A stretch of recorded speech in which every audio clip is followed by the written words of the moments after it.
ಇಲ್ಲಿ ನೋಡಿ ನಾನು ನಮ್ಮ ಉತ್ತರ ಕರ್ನಾಟಕದ ಕಡೆ ಸಿಗೋ ಜವಾರಿ ದಪ್ಪ ಮೆಣಸಿನ್ಕಾಯಿನ ತೊಗೊಂಡಿನಿ. ಒಂದು ತೊಳೆದು ಬಿಟ್ಟನೆ ತೊಗೊಂಡಿನಿ. ಇವು ಪಾವು ಕೆ ಜಿಗೆ ಸ್ವಲ್ಪ ಕಡಿಮೆ ಅದಾವ್ರಿ. ಈಗ ಇವತ್ತು ನಾನು ನನ್ನ ರೀತಿಯಲ್ಲಿ ಈ ದಪ್ಪ ಮೆಣಸಿನ್ಕಾಯಿ ಎಣಗಾಯಿ ಪಲ್ಯವನ್ನು ಮಾಡಿ ತೋರಿಸ್ತಾ ಇದ್ದೀನಿ. ಬೇರೆ ಬೇರೆ ರೀತಿಯಲ್ಲಿ ಮಾಡ್ತಿರ್ಬೋದು, ಆದರೆ ನಾನು ಯಾವ ರೀತಿ ಮಾಡ್ತೀನಿ ಅದು ಹಂಗಿತ್ತಂದ್ರೆ ಇದನ್ನು ಫಸ್ಟ್ ಈ ರೀತಿ ಕಟ್ ಮಾಡಿಬಿಟ್ಟು ತೊಗೋಬೇಕು ನೋಡಿರಿ. ನಾನು ತೊಳೆದು ಬಿಟ್ಟನೆ ತೊಗೊಂಡಿದ್ದೀನಿ ನೋಡಿ. ಮಧ್ಯಕ್ಕೆ ಈ ರೀತಿ 4 ಭಾಗ ಆಗೋ ರೀತಿಯೇ ಇದನ್ನು ಕಟ್ ಮಾಡಿ ತೊಗೋಬೇಕ್ರಿ. ಈಗ ಎಲ್ಲವನ್ನು ಇದೇ ರೀತಿ ಏನು ಮಾಡ್ಕೋತೀನಿ, ಫಸ್ಟ್ ಕಟ್ ಮಾಡ್ಕೋತೀನಿ ರೀ. ನೋಡಿ ಇವು ಸ್ವಲ್ಪ ಜವಾರಿ ಮೆಣಸಿನ್ಕಾಯಿ ಬೀಜ ಜಾಸ್ತಿ ಇರ್ತಾವ್ರಿ, ಇವು ಖಾರ ಇರ್ತಾವ್ರಿ. ನೋಡಿ ನೀವು ಖಾರ ತಿಂತೀರಿ, ನಿಮಗೆ ಖಾರ ಇಷ್ಟ ಅಂದ್ರೆ ನೀವು ಇದೇ ರೀತಿಯೇ ಮಾಡ್ಬೋದು. ಈ ನಮ್ಮ ಮನೆಯಲ್ಲಂತೂ ಖಾರ ಕಡಿಮೆ ತಿಂತಾರೆ ರೀ. ಅದಕ್ಕಂತೇಳಿ ಬೀಜ ಜಾಸ್ತಿ ಇರೋದ್ರಿಂದ ಖಾರ ಜಾಸ್ತಿ ಇರ್ತದೆ. ಅದಕ್ಕೆ ಏನು ಮಾಡಬೇಕು, ಖಾರ ಕಡಿಮೆ ಆಗಬೇಕಂದ್ರೆ ಈ ರೀತಿ ನೀವು ಚಾಕುದಿಂದ ಅಥವಾ ಸ್ಪೂನ್ದಿಂದ ಸ್ವಲ್ಪ ಬೀಜವನ್ನು ತೆಗೆದುಬಿಟ್ರೆ ಖಾರಿನ ಅಂಶ ಕಡಿಮೆ ಆಗ್ತದೆ ನೋಡಿರಿ. ನೀವು ಖಾರ ತಿಂತಿದ್ರಂದ್ರೆ ಹಾಗೇ ಮಾಡಿರಿ. ಇಲ್ಲ ನಮಗೂ ಕಡಿಮೆ ಖಾರ ಇಷ್ಟ ಅಂದ್ರೆ ನೀವು ಈ ರೀತಿ ಮಾಡ್ಕೊರಿ. ನೋಡಿ ನಾನು ಈ ರೀತಿ ನೋಡಿ, ನಾನು ಎಲ್ಲ ಥರದ್ದು ಬೀಜವನ್ನು ಸ್ವಲ್ಪ ತೆಗಿತೀನಿ ರೀ. ಇದು ಜವಾರಿ ಇರ್ತದಲ್ಲ, ಖಾರ ಜಾಸ್ತಿ ಇರ್ತದೆ ರೀ ಇದ್ರದ್ದು. ನೋಡಿ ಇಲ್ಲ ಸ್ಪೂನ್ ಇರ್ತದಲ್ಲ, ಹಿಂದ್ಗಡೆಯಿಂದ ನೀವು ಏನು ಮಾಡಿರಿ, ಒಂದು ಸ್ವಲ್ಪ ಈ ರೀತಿ ಮಾಡಿಬಿಟ್ರೆ ಬೀಜ ಎಲ್ಲ ಉದುರು ಹೋಗ್ಬಿಡ್ತಾವ್ರಿ. ಅವಾಗ ಏನಾಗ್ತದೆ, ಖಾರ ಕಡಿಮೆ ಆಗ್ತದೆ ರೀ. ಈಗ ಎಲ್ಲವನ್ನು ನಾನು ಏನು ಮಾಡ್ತೀನಿ, ಎಲ್ಲ ಮೆಣಸಿನ್ಕಾಯ್ದ ಬೀಜವನ್ನು ತೆಗೆದುಬಿಟ್ಟು ತೊಗೋತೀನಿ ರೀ. ನಮ್ಮ ಮನೇಲಿ ಖಾರ ಕಡಿಮೆ ತಿಂತಾರೆ ನೋಡಿ. ಎಲ್ಲ ಬೀಜ ಎಲ್ಲ ಮೆಣಸಿನ್ಕಾಯ್ದು ಏನು ಮಾಡ್ತೀನಿ, ಬೀಜನ ತೆಗೆದುಬಿಟ್ಟನೆ ತೊಗೋತೀನಿ ರೀ. ನಿಮಗೆ ಯಾವ ರೀತಿ ಇಷ್ಟ ಅಂದ್ರೆ ನೀವು ಆ ರೀತಿ ಮಾಡ್ಕೊರಿ. ಖಾರ ಇಷ್ಟ ಅಂದ್ರೆ ನೀವು ಹಾಗೇನೆ ಮಾಡ್ಕೊರಿ, ಬೀಜನ ತೆಗಿಯೋಕೆ ಹೋಗ್ಬೇಡ್ರಿ. ಈಗ ನೋಡಿ ಈಗ ಫಸ್ಟ್ ಈ ಮೆಣಸಿನ್ಕಾಯಿನ ಬೀಜ ತೆಗ್ದಿನಲ್ಲ, ಇದನ್ನು ಹುರಿದ್ಬಿಟ್ಟು ತೊಗೋತೀನಿ ರೀ. ಇದು ಪಲ್ಯ ಹಾಗೇ ಮಾಡೋದಕ್ಕಿಂತ ಹುರಿದ್ಬಿಟ್ಟು ಮಾಡ್ರೆ ಟೇಸ್ಟ್ ಚೆನ್ನಾಗಿ ಬರ್ತದೆ. ಹೈ ಫ್ಲೇಮ್ನಲ್ಲಿ ಇಟ್ಟನೆ ನೋಡಿ, ಮೆಣಸಿನ್ಕಾಯಿ ಹಾಕಿ 1 ಸ್ಪೂನ್ ಆಗಷ್ಟು ಎಣ್ಣೆಯನ್ನು ಹಾಕಿ ಬ್ಲ್ಯಾಕ್ ಸ್ಪಾಟ್ಸ್ ಬರೋವರೆಗೂ ಹುರಿದ್ಬಿಟ್ಟು ತೊಗೋಬೇಕು ನೋಡಿರಿ. ನೋಡಿ ಒಂದು 2 ನಿಮಿಷ ಹುರಿದ್ರೆ ಸಾಕ್ರಿ. ನೋಡಿ ಈ ರೀತಿ ಚಿಕ್ಕ ಚಿಕ್ಕ ಬ್ಲ್ಯಾಕ್ ಸ್ಪಾಟ್ಸ್ ಬಂದರೆ ಸಾಕ್ರಿ. ನೋಡಿ ಹೈ ಫ್ಲೇಮ್ನಲ್ಲಿ ಇಟ್ಟನೆ ಒಂದು 2 ನಿಮಿಷ ಆಗಷ್ಟು ಹುರಿದೀನಿ ನೋಡಿರಿ. ಈ ರೀತಿ ಆಗ್ಬೇಕು ನೋಡಿರಿ. ಈಗ ಕರೆಕ್ಟಾಗಿ ಹುರಿದವ್ರಿ. ನಾನು ಗ್ಯಾಸನ್ನು ಆಫ್ ಮಾಡ್ತೀನಿ. ಆಫ್ ಮಾಡಿಬಿಟ್ಟು ಇದ್ರ ಮೇಲೆ ನೋಡಿ ಒಂದು ಲಿಡ್ಡನ್ನು ಮುಚ್ಚನ್ರಿ. ಅವಾಗ ಏನಾಗ್ತಾವೆ, ಇವು ಉಮ್ಗೊಯ್ದಂಗೆ ಆಗ್ತಾವ್ರಿ. ಇವು ಉಮ್ಗೊಯ್ದು ಸಾಫ್ಟ್ ಆಗ್ತಾವ್ರಿ. ಒಂದು 2 ನಿಮಿಷ ಹಾಗೆ ಇರಲಿ. ಈಗ ಇದಕ್ಕೆ ಮಸಾಲೆಯನ್ನು ರೆಡಿ ಮಾಡ್ಕೋತೀನಿ ರೀ ನಾನು. ನೋಡಿ ಮಸಾಲೆಗಾಗಿ ನಾನಿಲ್ಲಿ ಹುರಿದು ಶೇಂಗಾ ಪುಡಿಯನ್ನು ಮಾಡ್ಕೊಂಡಿದ್ದೆ. ಅದನ್ನು ಒಂದು 4 ಸ್ಪೂನ್ ಆಗಷ್ಟು ತೊಗೋತಾ ಇದ್ದೀನಿ. ಇಲ್ಲ ಶೇಂಗಾ ಹುರಿದು ಪೌಡ್ರ್ ಮಾಡೋದು ಅದು ವಿಡಿಯೋ ತುಂಬಾ ದೊಡ್ಡದಾಗ್ತದೆ ಅಂತ ಹೇಳಿ ನಾನು ಪುಡಿ ಮಾಡಿ ಇಟ್ಕೊಂಡಿರುವಂಥ ಶೇಂಗಾ ಪುಡಿಯನ್ನೇ ಒಂದು 4 ಸ್ಪೂನ್ ತೊಗೊಂಡಿದ್ದೀನಿ. 1 ಸ್ಪೂನ್ ಆಗಷ್ಟೇ ಕೊಬ್ಬರಿಯನ್ನು ತುರಿದ್ಬಿಟ್ಟು ಹಾಕ್ತಾಯಿದ್ದೀನಿ. ಟೇಸ್ಟ್ ಚೆನ್ನಾಗಿ ಬರ್ತದೆ ರೀ. ಇಲ್ಲಾಂದ್ರೆ ನೀವು ಒಂದು ಸ್ವಲ್ಪ ಬಿಳಿ ಎಳ್ಳನ್ನು ಹುರಿದ್ಬಿಟ್ಟು 1 ಸ್ಪೂನ್ ಆಗಷ್ಟು ಅದ್ರ ಪುಡಿಯನ್ನಾದ್ರೂ ಹಾಕ್ಬೋದು. ಎಣ್ಗಾಯಿ ಪಲ್ಯಕ್ಕೆ ಟೇಸ್ಟ್ ಚೆನ್ನಾಗಿ ಬರ್ತದೆ. ಇಲ್ಲಿ ನೋಡಿ ನಾನು 1.5 ಸ್ಪೂನ್ ಆಗಷ್ಟು ಗುರೆಳ್ಳು ಅಥವಾ ಹುಚ್ಚೆಳ್ಳನ್ನು ಹುರಿದ್ಬಿಟ್ಟು ಪುಡಿ ಮಾಡಿ ಹಾಕ್ತಾಯಿದ್ದೀನಿ ರೀ. ನೋಡಿ ಇದನ್ನು ಎಣ್ಗಾಯಿ ಪಲ್ಯಕ್ಕೆ ಹಾಕ್ಬೇಕ್ರಿ, ಟೇಸ್ಟ್ ಚೆನ್ನಾಗಿರ್ತದೆ. ನೋಡಿ ನಾನು ನಿಮಗೆ ತೋರಿಸ್ತೀನಿ ನೋಡಿರಿ ಯಾವ ರೀತಿ ಇರ್ತಾವೆ ಅವು. ಗುರೆಳ್ಳು ಈ ರೀತಿ ಇರ್ತಾವೆ ನೋಡಿರಿ. ಇದನ್ನು ಹುರಿದ್ಬಿಟ್ಟು ಪೌಡ್ರ್ ಮಾಡಿ ತೊಗೊಂಡಿರ್ತೀವಿ ರೀ ನಾವು. ಯಾವುದೇ ರೀತಿ ಕಾಳು ಪಲ್ಯ ಅಥವಾ ಹಿಂಡಿ ಪಲ್ಯ ಎಲ್ಲ ಎಣ್ಗಾಯಿ ಪಲ್ಯಕ್ಕೆ ಇದು ಪೌಡ್ರನ್ನು ಹಾಕ್ಬೇಕ್ರಿ, ಟೇಸ್ಟ್ ತುಂಬಾ ಚೆನ್ನಾಗಿ ಬರ್ತದೆ. ಈಗ ಇದ್ರದ್ದು ಪೌಡ್ರನ್ನ 1.5 ಸ್ಪೂನ್ ಆಗಷ್ಟು ಹಾಕೀನಿ ರೀ ನಾನು.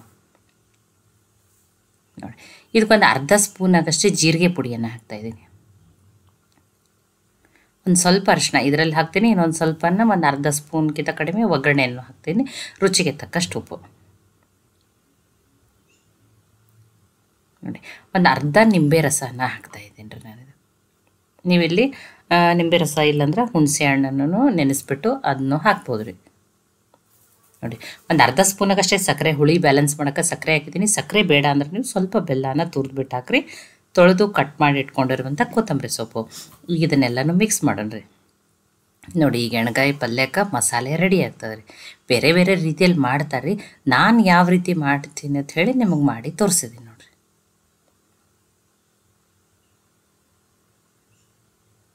ನೋಡಿ ತುಂಬ ಈಸಿ, ಬೇಗನೆ ಮಾಡ್ಕೊಂಬಿಡ್ಬೋದು ನೋಡಿರಿ. ಈಗ ನೋಡಿ ಆ ಹುರಿದಿಟ್ಕೊಂಡಿರುವಂಥ ಮೆಣಸಿನ್ಕಾಯಿನ ನೋಡಿ ಸ್ವಲ್ಪ ಸಾಫ್ಟಾಗಿರ್ತಾವೆ ಇವು.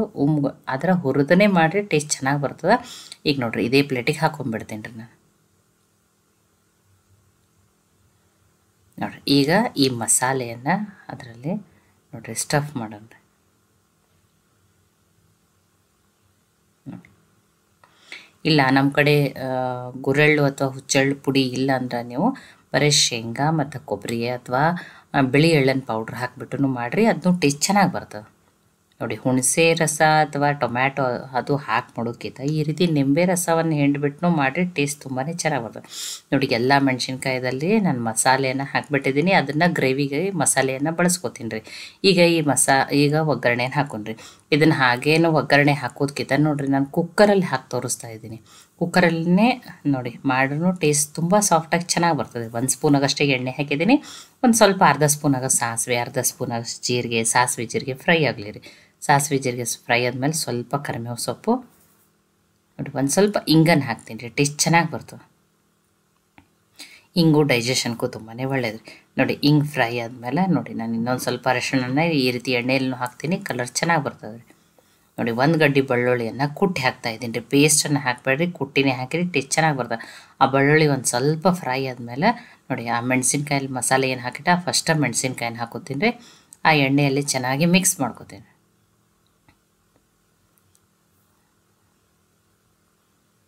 ನೋಡಿ ಆ ಮೆಣಸಿನ್ಕಾಯಿ ಎಲ್ಲ ಎಣ್ಣೆ ಬೆಳ್ಳುಳ್ಳಿ ಜೊತೆ ಮಿಕ್ಸ್ ಆಗಿದೆ. ನೋಡಿ ಈಗ ಅದು ಏನು ಗ್ರೇವಿ ಸಲುವಾಗಿ ಮಸಾಲೆ ಇಟ್ಟಿದ್ದೇನಲ್ರಿ ಅದನ್ನು ಹಾಕ್ತಾಯಿದ್ದೀನಿ. ನೋಡಿ 1 ನಿಮಿಷ ಆಗಷ್ಟು ಮೀಡಿಯಮ್ ಫ್ಲೇಮ್ದಲ್ಲಿ ಇಟ್ಟನೆ ಮಿಕ್ಸ್ ಮಾಡ್ಕೊರಿ ಸಾಕು.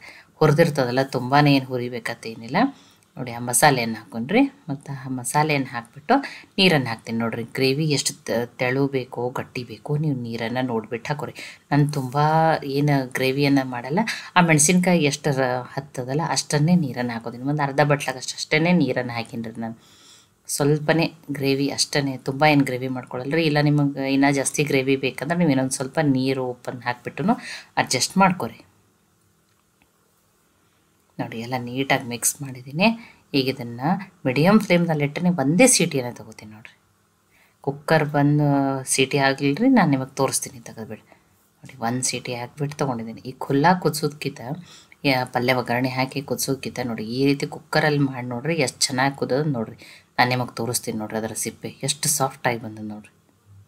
ಒಂದು ಸಲ ಈ ರೀತಿ ಕುಕ್ಕರ್ನಲ್ಲಿನೂ ಮಾಡಿ ನೋಡಿರಿ. ಪಲ್ಯ ರೆಡಿ ಆಗ್ಯದ್ರಿ. ಈಗ ಬಿಸಿ ಮಧ್ಯಾಹ್ನ ಊಟಕ್ಕೆ ಚಪಾತಿನೂ ಮಾಡ್ಕೊಂಡ್ಬಿಡ್ತೀನಿ ರೀ. ನೋಡಿರಿ ಆಲ್ರೆಡಿ ಹಿಟ್ಟನ್ನು ಕಲಸಿಟ್ಟೆ. ನೋಡಿ ಈ ರೀತಿ ನೋಡಿ ಮೆತ್ತಗನೆ ಕಲಸಿರ್ತೀವಿ ರೀ ನಾವು ಹಿಟ್ಟು. ಎಷ್ಟು ಮೆತ್ತಗೆ ಕಲಸಿರ್ತೀವಲ್ಲ ಚಪಾತಿನೂ ಅಷ್ಟೇ ಏನಾಗಿರ್ತಾವೆ ಸಾಫ್ಟಾಗಿ ಬರ್ತಾವೆ ರೀ. ನೋಡಿ ನಾನು ನಿಮಗೆ ಚಪಾತಿಯನ್ನು ಲಟ್ಟಿಸ್ಬಿಟ್ಟು ತೋರಿಸ್ತೇನೆ. ನೋಡಿರಿ ನಾನು ಯಾವ ರೀತಿ ಚಪಾತಿ ಪಲ್ಯನ ಮಾಡ್ತಾಯಿದ್ದೀನಿ ಅಂಥೇಳಿ ಮಾಡಿ ನನ್ನ ರೀತಿಯಲ್ಲಿ ತೋರಿಸ್ತೀನಿ. ಒಬ್ಬೊಬ್ರದ್ದು ಒಂದೊಂದು ಥರ ಇರುತ್ತೆ ಸರಿ. ಒಬ್ಬೊಬ್ರು ಒಂದೊಂದು ಥರ ಪಲ್ಯ ಚಪಾತಿ ಮಾಡೋದು ಸ್ವಲ್ಪ ವಿಧಾನ ಬೇರೆ ಬೇರೆ ರೀತಿಯಲ್ಲಿ. ನೋಡಿ ನಾನು ಈ ರೀತಿ 2 ಪದರಿನ ಚಪಾತಿಯನ್ನು ಮಾಡ್ತಾಯಿದ್ದೀನಿ ರೀ ನಾನು. ನೋಡಿ ಸ್ವಲ್ಪನೇ ಇದಕ್ಕೆ ಎಣ್ಣೆ ಹಚ್ಚಿಬಿಟ್ಟು ನೋಡಿ ಪಲ್ಯ ರೆಡಿ ಆಗ್ಯದ್ರಿ. ಚಪಾತಿ ಒಂದು ಮಾಡ್ಕೊಂಬಿಟ್ರೆ ನೋಡಿ ತಾಟನ್ನು ಹಚ್ಕೊಂಡ್ಬಿಡ್ಬೋದು.